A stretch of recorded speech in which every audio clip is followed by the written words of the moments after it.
Bueno, alcalde de Riba-roja, Robert Raga, contents, què significa per a aquesta urbanització, sobretot esta inversió? Bueno, estem molt contents perquè la passarel·la de vianants i ciclovianants també, com has vist, és una passarel·la que està en el barranc de Mandol, un barranc històric que connecta l'Eliana, bueno, ve des de la Pobla, l'Eliana i Riba-roja, i per nosaltres és un repte que aquesta passarel·la de vianants connectarà tota la zona nord, perquè agafa des del Clot de Navarret, i sobretot la parada de metro que tenim en el Clot, que està en Riba-roja,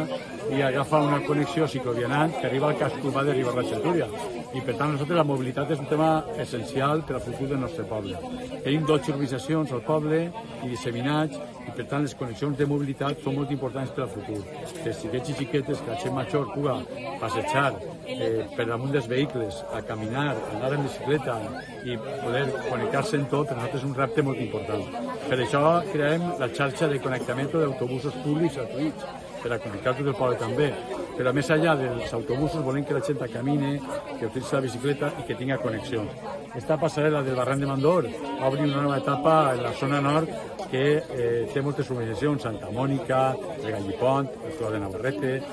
entre Naranjos, Santa Rosa, és a dir, que si n'hi ha més de 1.500 vivendes. I per nosaltres havia sigut un repte, bueno, ho hem aconseguit, a més el disseny molt bonic, per la nit també té una eficiència sostenible en quant a l'il·luminació en l'eix i compleix tota la normativa d'accessibilitat, jo penso que també de disseny i també de luminositat per no tenir impacte ambiental.